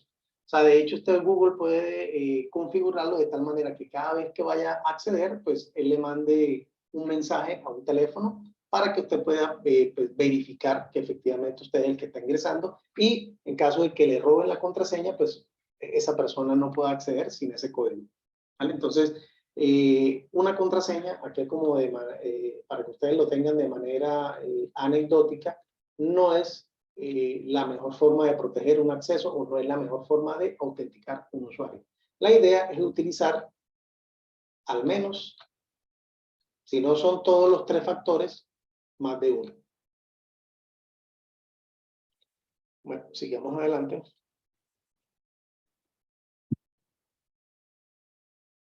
Ahora vamos a estudiar, ya pues, teniendo claro los mecanismos de autenticación, vamos a estudiar los mecanismos de autorización. Recuerden que los mecanismos de autorización es el tercer paso, de acuerdo a lo que vimos en el slide pasado. Es decir, una vez que he sido identificado y mi identificación ha sido autenticada, la idea es que mi usuario ha sido autorizado y tenga unos permisos o unos privilegios sobre el sistema. Entonces, tenemos un tipo de control autoritativo que es llamado acceso discrecional. Es decir, yo le brindo privilegios o accesos o privilegios de acceso a un usuario de acuerdo a el tipo de creación que haya definido el dueño del activo. Es decir, esto es algo que se ve, un ejemplo en Windows. Si yo creo una carpeta en Windows sobre la cual estoy escribiendo archivos, yo como dueño de la carpeta voy a poder definir qué pueden hacer los demás usuarios sobre los elementos que estén dentro o hagan parte de esa carpeta. Es decir, como dueño de la carpeta, yo voy a poder definir qué hacen los demás usuarios sobre esos elementos o sobre la carpeta misma. Esto quiere decir, esto es lo que define un control de acceso discrecional. Es decir, a cada usuario del sistema yo le defino privilegios con base a la creación de los objetos. Es decir, los privilegios se asignan grupo por grupo o usuario por usuario sin tener pues ningún otro criterio. ¿Ya? Esto como uno lo conoce en Colombia, poder definir privilegios al ojo o al dedo, señalando simplemente. Tengo otro tipo de autorización basado en roles.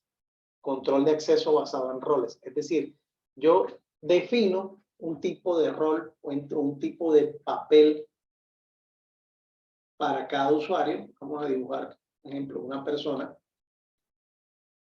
A cada usuario, en vez de darle permisos indiscriminadamente uno a uno, lo que defino es grupos de usuarios y sobre esos grupos de usuarios yo voy a determinar qué clase de privilegios va a tener dicho grupo, sin necesidad de asignarle permisos uno a uno. Yo lo que hago es meter los usuarios en unos grupos que voy a llamar roles y asigno los privilegios al grupo de roles.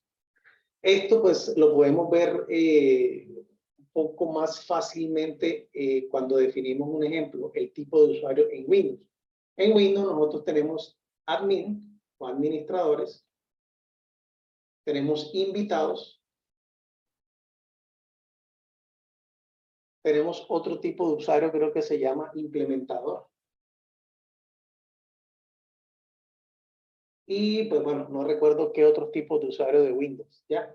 Entonces, estos son roles, ¿ya? O grupos de usuarios. Es decir, acá yo puedo meter N número de personas, acá puedo meter N número de personas, acá puedo meter N número de personas.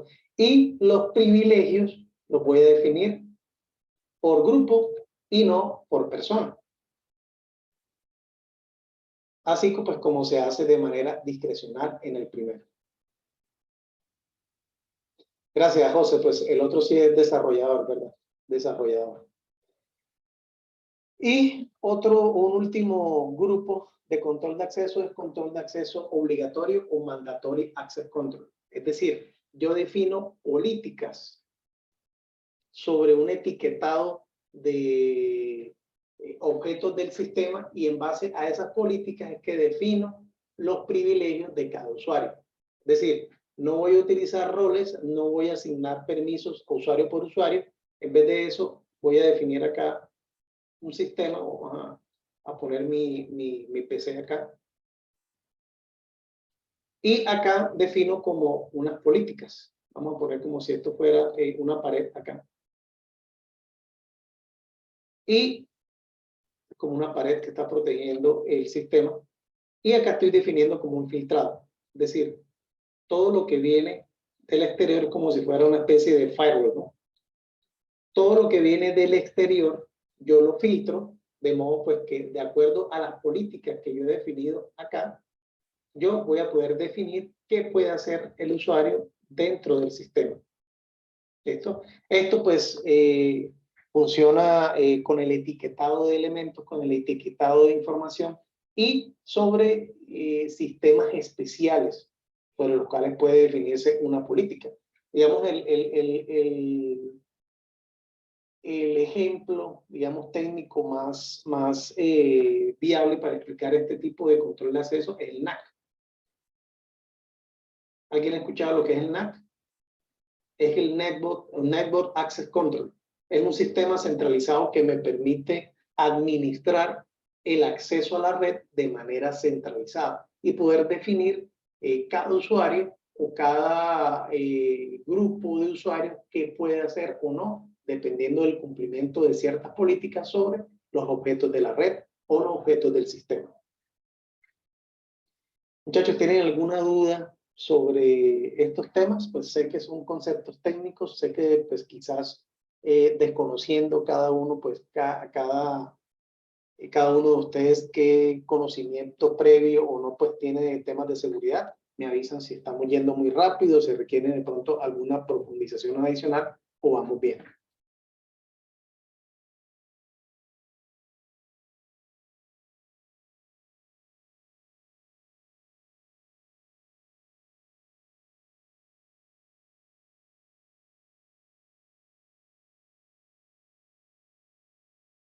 Gracias por la confirmación, vamos bien.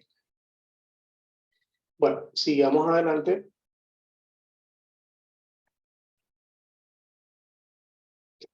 Bueno, aquí hay algo muy importante que está mencionando el autor, que el mecanismo grado de autorización puede variar dependiendo de qué sea lo que se esté protegiendo. Es decir, para tener autorización es importante mencionar que debe haber un etiquetado de información. Es decir, debe poder definirse qué es información crítica, qué es información confidencial y qué es información pública. En base a eso, pues, se define ya sea el acceso discrecional, dependiendo del etiquetado a cada activo, el acceso basado en roles o el acceso mandatorio a través de política. Entonces, a través de eso, yo puedo definir quién tiene acceso a una información crítica, quién tiene acceso a una información confidencial, quién tiene acceso a una información semi-privada, o si el contrario, si la información es pública, pues todo el mundo podrá acceder a ella.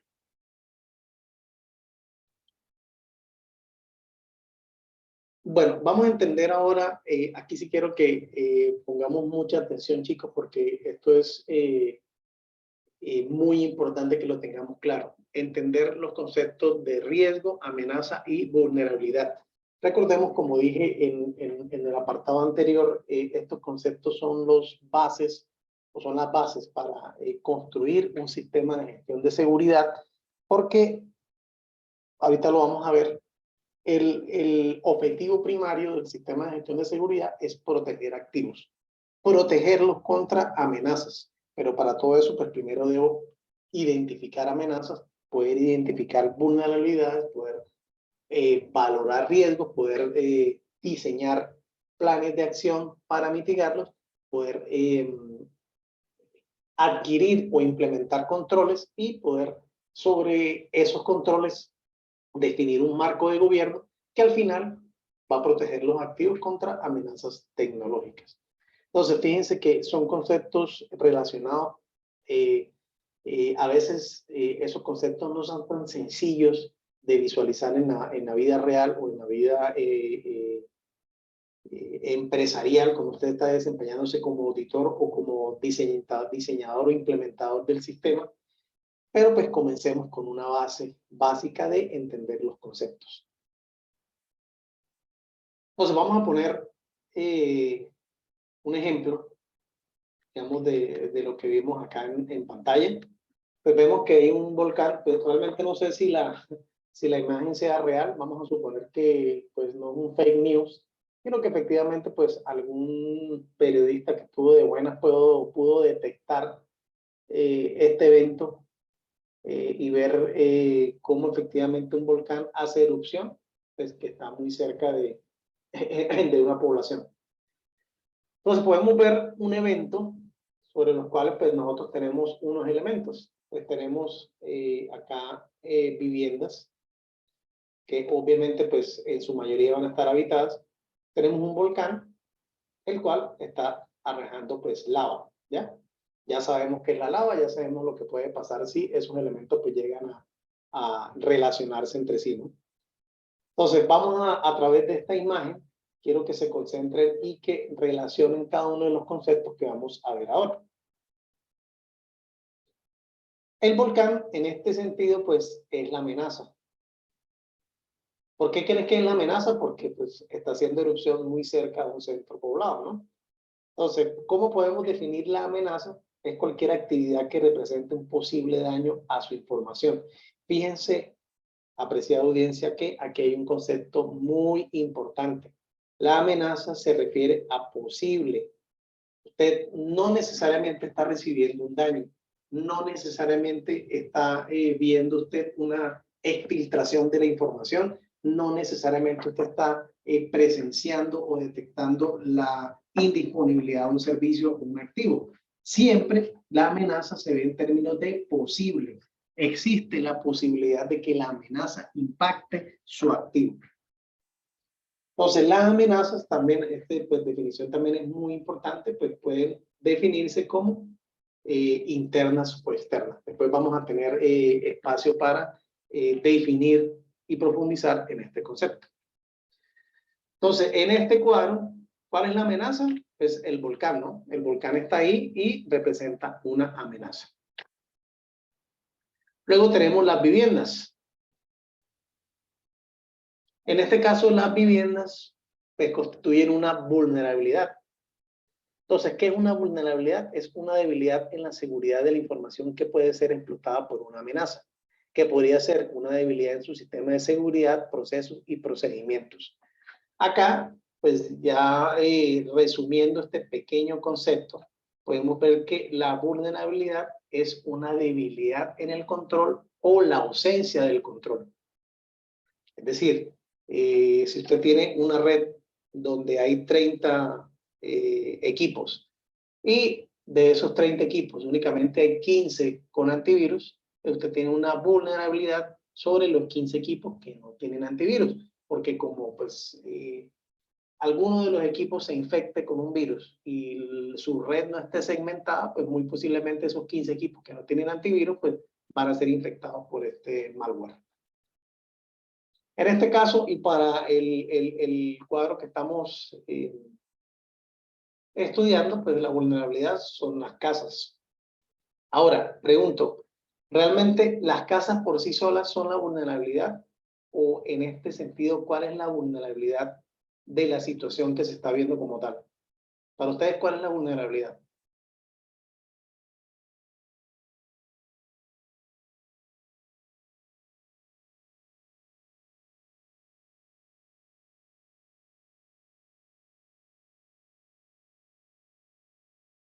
Es correcto, Daniel Felipe. Bueno, ¿quién fue el que? Qué pena que no vi. Daniel Felipe, sí, correcto, correcto. Realmente la vulnerabilidad es la ubicación de las casas. Es decir, el pueblo se encuentra muy cerca del volcán activo, y eso representa la vulnerabilidad. Y el tercer elemento que vamos a analizar es el riesgo. ¿Qué es la exposición o pérdida o posible daño de la información que pueda causar pérdida de dinero, tiempo y reputación, entre otros? O sea, es decir, algún efecto. O sea, el riesgo es cualquier cosa que pueda, ojo, que pueda, no necesariamente o no, o mandatoriamente no está ocurriendo. El riesgo es algo que puede impactar de manera negativa un activo, algo que puede afectar un objetivo en el futuro. Fíjense que hay una palabra muy importante también, que es posible. Es decir, siempre que estemos hablando de riesgos, vamos a estar hablando de una incertidumbre. Es decir, el evento todavía no ha ocurrido, el evento todavía no se ha materializado, y estamos hablando de una incertidumbre. En el caso de que el evento ocurra, o sea, el riesgo se materialice, pues ya no se llama riesgo, sino se llama incidente. ¿Ya? Esto es algo muy importante que vamos a ver más adelante. Entonces, fíjense que son conceptos que están relacionados en este sentido. ¿Ya? Para que exista riesgo, chicos, debe existir una amenaza, debe existir una vulnerabilidad y debe existir un activo. En este caso, pues la vida de estas personas que viven acá. Es decir, si no existen cualquiera de estos elementos, pues el riesgo no va a existir. En el caso de la foto, si este pueblo estuviera a 100 kilómetros del volcán, pues muy seguramente la vulnerabilidad fuera mínima y el riesgo, pues, de pronto no fuera tan alto como el que está sufriendo o el que se está viendo en la imagen. Igualmente, si existiera vulnerabilidad, pero no existe la amenaza, es decir, que el volcán estuviera inactivo, el volcán pues tiene, ya los profesionales, los geólogos dijeron de que efectivamente el volcán está muerto, pues no existe amenaza, por tanto el riesgo tampoco existe. O por el contrario, que efectivamente el volcán esté activo, pero el pueblo no exista en esta ubicación, pues tampoco hay vulnerabilidad y tampoco va a existir el riesgo. Entonces, fíjense, y quiero que se lleven el día de hoy este concepto, chicos. Para que exista riesgo, tiene que existir amenaza, tiene que existir un factor de amenaza y tiene que existir una vulnerabilidad sobre un activo. ¿Estamos claros, chicos? ¿Está todo claro? ¿Alguna pregunta, alguna duda?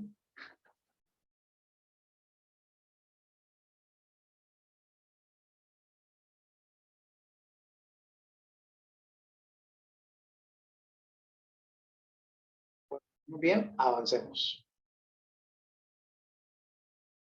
Vamos a repasar ahora unos temas muy rápidamente acerca del hacking, que es, recordemos que el día de hoy estamos viendo conceptos generales, no hemos todavía entrado en materia acerca de la normativa, la 27000, el sistema de gestión, no, estamos viendo conceptos básicos de seguridad. Bueno, conceptualmente, el hacking es la búsqueda permanente de conocimiento en todo lo relacionado con sistemas informáticos, mecanismos de seguridad, vulnerabilidades, de forma que se puedan aprovechar estas vulnerabilidades y estos mecanismos para protegerse de aquellos que saben hacerlo. Es decir, vamos a, mediante el hacking, o otro concepto que es el hacking ético, vamos a conocer ustedes, pues ya lo podrán ver como estas siglas de ethical hacking. Mediante estas técnicas de ethical hacking, lo que vamos es aprovechar el conocimiento que tienen ciertas personas, ciertos privilegiados, eruditos, como lo llamo yo, de conocer y ser expertos, además de ser expertos en informática, expertos en plataformas, ser expertos en controles, ser expertos en técnicas para vulnerar estos controles y poder acceder a la información o causar un impacto indeseable sobre los tres pilares de la seguridad de la información que vimos anteriormente. Entonces, hay varias clases de estos hackers, ¿no? Entre las cuales destacan los black hackers, que este término se utiliza para definir aquellos, o sea, los que son los chicos malos, o sea, los delincuentes, los que son perseguidos por la ley. Recuerden que Colombia, pues, de hace un tiempo para acá, pues, no son meses, sino incluso años, existe una ley de delitos informáticos en Colombia y que penaliza las actividades de estos personajes. Entonces, ¿qué son los hackers de sombrero negro? Pues aquellas personas que se dedican de manera fraudulenta a infringir redes y sistemas privados o públicos para el robo de información o actividades ilícitas. Los hackers de sombrero blanco o los white hat hackers, que pues son los que uno podría definir como los que se dedican al hacking ético, que son pues personas que tienen los conocimientos que tienen estos señores de acá y se dedican a ayudar a las compañías y a las personas a poder enfrentar la amenaza de los hackers de sombrero negro. Y están los hackers de sombrero gris o gray hats, que pues te podrían definir como las personas que están como aquí en el medio, que pues puede que trabajen para las compañías, puede que ayuden en algunas veces a las compañías, pero pues también tienen pues cierta vigilancia de este lado, tienen alguna inversión de este lado, puede ser para fines educativos, para fines pedagógicos, o no necesariamente, pues no está como muy claro a quién le sirve, pero pues no se definen dentro de un grupo u otro. Vamos a ver muy rápidamente, digo muy rápidamente porque no me voy a detener a profundizar en cada uno de estos grupos, pero sí es interesante que ustedes aprendan cuáles son estos grupos de hackers, pues, para que ustedes puedan tener una idea sobre cada cual, pues quién es quién dentro de esta actividad a nivel mundial. Uno de los más conocidos, pues por la máscara que siempre los ha caracterizado, aunque la verdad ya no se han vuelto a... pues, realmente las primeras apariciones de este grupo salían con esta mascarita, pues ya se ha vuelto tan famosa que realmente ya no he visto que la usen de nuevo. Y generalmente pues se ha visto que estos son grupos que se dedican a algo que se llama activismo, es decir, mezclan las actividades de hacking con algún activismo político, algún activismo de tipo humanitario o incluso animalista, ¿ya? Es decir, utilizan el hacking como protesta o arma política. Lulzsec, un spin-off de Anonymous, aquí pues se dice pues que este grupo pues ya fue desarticulado en el año 2012, que generalmente ha habido apariciones y incluso noticias que hacen pues, relación a que este grupo no fue desmantelado en su totalidad, pero pues fue como un spin-off o un derivado de Anonymous. El ejército sirio, esto pues ha sido, digamos, de participación fundamental en la guerra cibernética que ha habido entre Estados Unidos e Israel. Estados Unidos junto con Israel para hacer frente al programa nuclear de Irán. Pues todos recordamos, no sé si ustedes tienen el conocimiento de que por allá en el año 2010 hubo un gusano ahora no recuerdo el nombre realmente, Stuxnet se llamaba el gusano.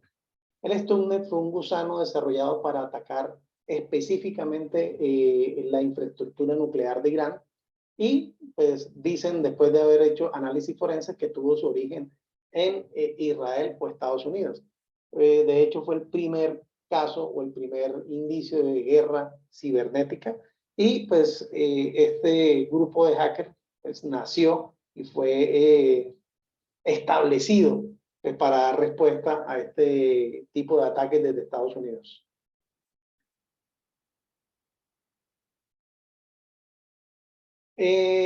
Pues, que fue muy famoso, pues, los ataques a Xbox y a PlayStation, Lizard Squad. Y acá, pues, podemos ver algunos, para que ustedes se hagan una idea del impacto que tienen este tipo de ataques sobre la infraestructura crítica, ¿no?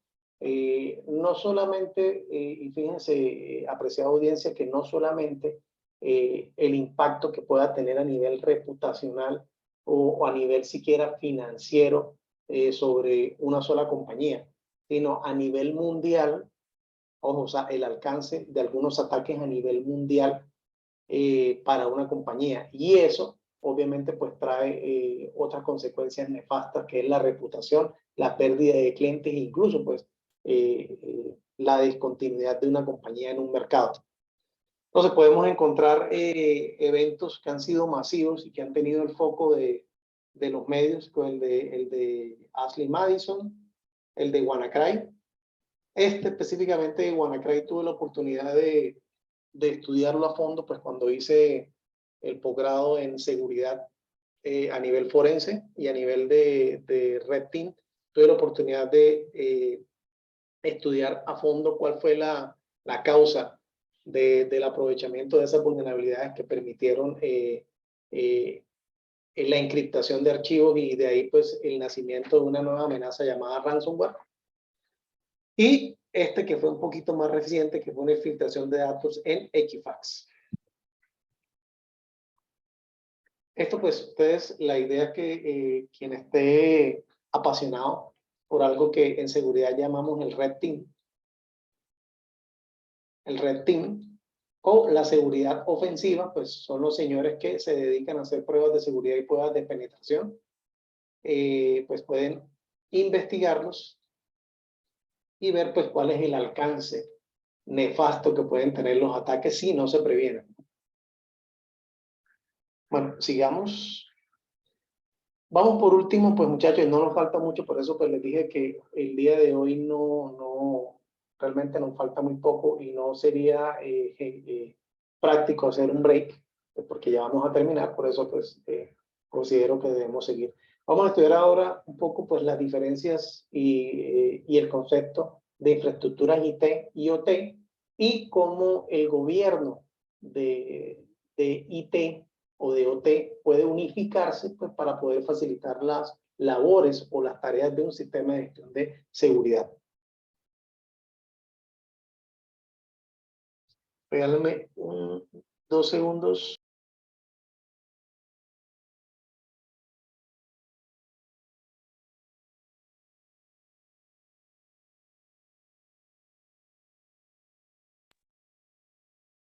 Con ustedes y seguimos. Entonces, conceptualmente, nosotros tenemos dos tipos de sistemas, o sea, en una compañía. Siempre vamos a encontrar al menos dos tipos de infraestructura para los que vienen de ese mundo de infraestructura, para los que vienen de ese mundo de administración de infraestructura o redes o servidores. No sé, pues, y no he tenido la oportunidad de conocer ustedes a qué se dedican, pero muy seguramente debe ser algo relacionado con la tecnología, si están específicamente en estas sesiones. Entonces, podemos encontrar dos tipos de infraestructura o dos tipos de tecnología en las compañías. Una va a ser la IT o Information Technology, que pues es toda aquella tecnología o equipamiento desarrollado o adquirido para procesar información y que pues constituye como la mayoría de infraestructura conocida en el mundo. Pues no es la única, pero en este mundo de la seguridad y por qué no, pues el mundo de la tecnología es como lo que más conoce uno, pues la infraestructura de servidores, la infraestructura de redes, la infraestructura de equipos finales de usuario, de impresoras, todo eso es lo que uno conoce como el mundo IT. ¿Cuáles son las características más importantes de ese mundo, esa tecnología IT? Pues la madurez de las prácticas, normas y marcos de control, es decir, son sistemas que llevan al menos 70 años, ¿no? Aproximadamente 70 años de haberse construido, o sea, desde la primera computadora, digamos, funcional, no comercial, porque las computadoras comerciales tienen aproximadamente que 40 años, 45 años de haberse liberado en los años 70, sino de computadores funcionales por allá al finales de la Segunda Guerra Mundial, pues podemos decir de que esos computadores para procesar información tienen alrededor de 70 años. Entonces, si tienen 70 años, estamos hablando de un gran nivel de madurez, un gran nivel de documentación que permite que estos sistemas pues se hayan mejorado a lo largo de todos estos años. Por otra parte, están centrados casi exclusivamente en la información y los sistemas que soportan los procesos de gestión de las compañías. Es decir, están diseñados para procesar, almacenar y gestionar la información de las compañías. Y actualmente, especialmente tienen o hacen parte, pues, se complementa con herramientas de colaboración como correo, mensajería, voz, video, etc. O sea, permiten la interacción de muchos grupos en la actualidad, la interacción de interesados o dueños de esa información. Pues más adelante esa palabra va a cobrar relevancia, interesados, y permiten pues la interacción de muchos grupos al mismo tiempo. Se utilizan protocolos de comunicaciones unificados, pues quien sea del mundo de redes, acá pues comprenderá de qué estamos hablando. Los protocolos de comunicación son lenguajes establecidos por fabricantes para poder interconectar, sin importar dicho fabricante, interconectar y poder transmitir información sobre muchas infraestructuras. Y cuentan pues al menos con 20 años de mejora continua. ¿Ya? Es decir, en esta infraestructura de IT, pues podemos encontrar las redes. Están basadas en un modelo de fortaleza o de seguridad perimetral, es decir, pues a medida que fueron creciendo las amenazas informáticas allá al final de los años 70, principios de los 80, fueron construyéndose infraestructuras dedicadas para la seguridad, como son los firewalls, los IPS, etc. Entonces, están basados, o su protección o su seguridad está basada en la protección del perímetro, es decir, definir un área segura y un área no segura. Y pues esto no menos importante, porque pues un principio de seguridad dice de que nada es 100% seguro. Como toda la infraestructura, pues tiene una relativa gestión eficaz. Dice relativa porque no es al 100%, como les indicaba, ¿no? Gestión eficaz de múltiples agujeros creados en los últimos años. Pues a través de la interacción de esos interesados que les hablaba ahorita, o sea, interesados como socios, proveedores, clientes, etcétera. Pues la interacción de todos estos elementos hace que puedan existir agujeros a través de esa infraestructura que puedan ser aprovechados, puedan ser penetrados por hackers, penetrados por actores de amenaza, pero pues dada la madurez que han tenido los sistemas, pues generalmente son relativamente seguros si se hacen las inversiones correctas, ¿no? Por otra parte, y en contraposición tenemos la infraestructura OT, ¿ya? O tecnologías de operación. Esta tecnología de operación, pues generalmente son de empresas industriales, es decir, empresas que se dedican a la comercialización, o sea, diseño, producción y comercialización de productos, es decir, empresas industriales.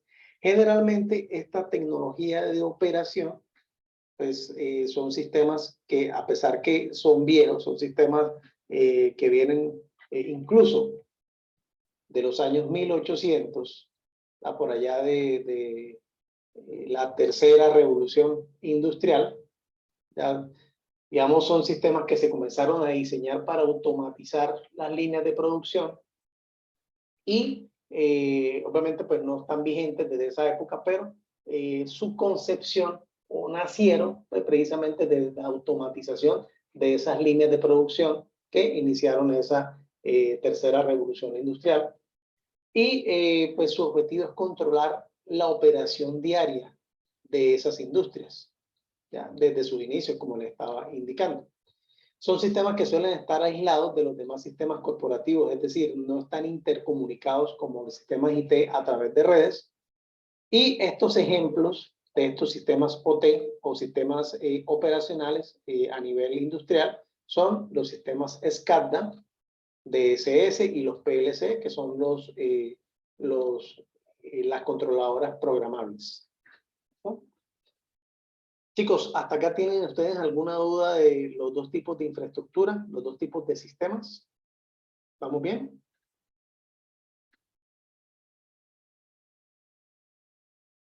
Bueno, creo que no hay preguntas porque, pues, bueno, vamos bien. Adelante.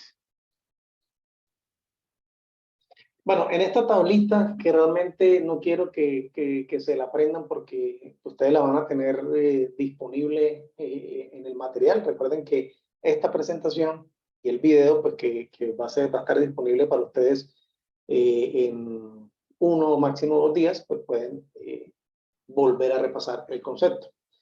Entonces, tenemos acá, vemos las características importantes de cada tipo de infraestructura.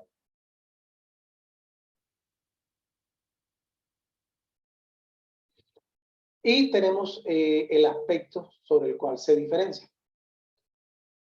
Acá hay un concepto muy importante que es la matriz RACI. Después vamos a repasar qué es la matriz RACI. Por ahora les puedo decir que es la matriz donde se relacionan los responsables y relacionan los roles de acuerdo a las responsabilidades segregadas sobre un proceso. Y se relacionan pues el aspecto de acuerdo a la diferenciación que tenga cada tipo de infraestructura. Es decir, un ejemplo, para el objeto o el objetivo del sistema de gestión, para el sistema de IT, pues va a ser más importante la confidencialidad, integridad y disponibilidad, pero para el sistema industrial o OT es mucho más importante la disponibilidad, la integridad y por último la confidencialidad. ¿Por qué? Pues porque acá en el sistema IT nosotros estamos manejando precisamente información. Es nuestro activo más importante. Acá nuestro objetivo es mantener la producción, mantener el sistema industrial en uso y por eso es muy importante o más importante la disponibilidad. En cuanto al ciclo de vida, acá podemos encontrar que los sistemas IT generalmente tienen un ciclo de vida muy corto, de 2 a 3 años con la existencia de gran número de proveedores. Es decir, un servidor, un PC, cualquier elemento de un sistema IT generalmente pues, puede tener de 2 a 3 años. Aunque créanme que hay compañías que tienen equipos de algo más de 10, 15 años y son unos vejestorios y hay muchas compañías llenas de equipos que son súper viejos. Y para los sistemas OT o industriales generalmente son ciclos muy extensos de 10 o 20 años, incluso más, y con un número muy reducido de proveedores. Acá pues podemos encontrar la diferenciación en cuanto a la evaluación cuantitativa del riesgo, desarrollo de sistemas de gestión de la seguridad. Aquí vemos que para IT generalmente la seguridad es habitual y está integrada en la operación por el tipo de madurez que ha tenido. Y para los sistemas industriales definitivamente la integración de seguridad no existe o no está integrada. Acá pues nosotros tenemos en cuanto a protección o controles de antivirus y parches, tenemos que para el sistema IT es común y hay políticas bien definidas, y para el sistema industrial es poco definido. Entonces, en resumen, ustedes si examinan de arriba abajo, van a encontrar las principales características que diferencian un sistema del otro. Y ya, por último, pues les puedo mencionar que digamos, lo conveniente para este tipo de tecnologías es realizar una convergencia de gobierno que pueda definir políticas, que pueda definir un lineamiento, que pueda definir un gobierno para administrar cada sistema, así sea que estén separados, así sea que no estén conectados, pero sí poder definir un gobierno y unas políticas que sean transversales a ambos sistemas, teniendo en cuenta las diferencias anteriores. Acá podemos ver pues las ventajas de mantener y alinear ambos mundos, ambos universos, tanto el de TI como el de OT, manteniendo los enfoques y alcance de servicio para cada grupo. Si hacemos convergencia, pues vamos a tener una gestión unificada de proyectos, eliminar pues la segregación de responsabilidades en cada uno de los mundos, reducir la dispersión y variedad de sistemas y tecnologías, es decir, poder contar con controles transversales para ambos sistemas, etcétera. Muchachos, esto era lo que tenía que presentarles. No sé si hasta ahora ustedes tienen alguna duda, pregunta puntual de lo que hemos visto hasta ahora, o todo está claro.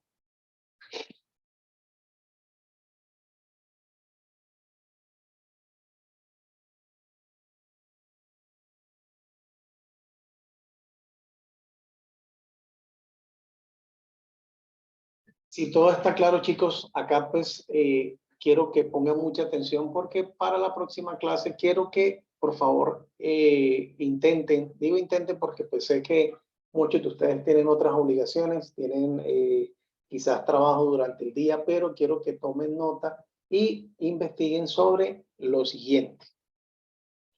¿Qué es un sistema de gestión de seguridad? ¿Cuál es el propósito de ese sistema de gestión de seguridad? ¿Cuál es la estructura documental recomendada para un sistema de gestión de seguridad? Aquí pues esta estructura documental básense en 27.000. ¿Qué es el ciclo PDCA? ¿Y cuál es su relación con CGSI? Esto pues es muy importante, por favor.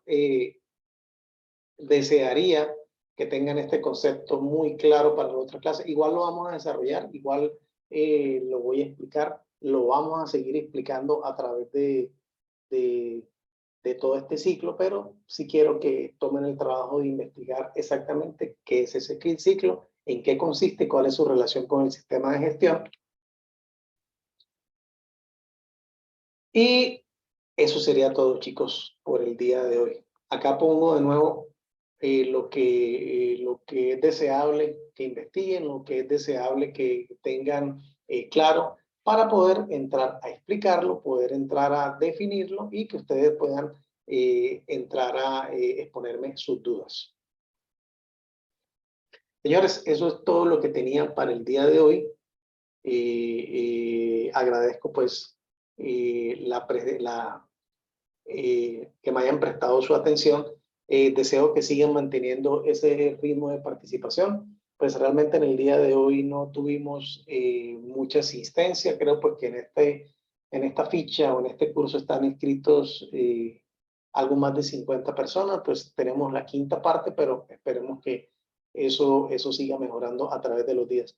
Esta capacitación, chicos, es extensa, es extensa. El día de hoy, como les digo, pues era cortita, era simplemente una introducción, pero va a haber días donde sí vamos a tener que hacer break porque los temas son extensos, va a haber muchas preguntas del lado de ustedes y la idea es poder desarrollarlas oportunamente.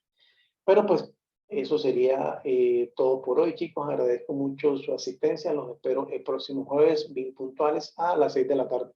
Recuerden que esta grabación va a estar disponible para ustedes máximo el día de mañana o el día jueves en la mañana. Detengo la grabación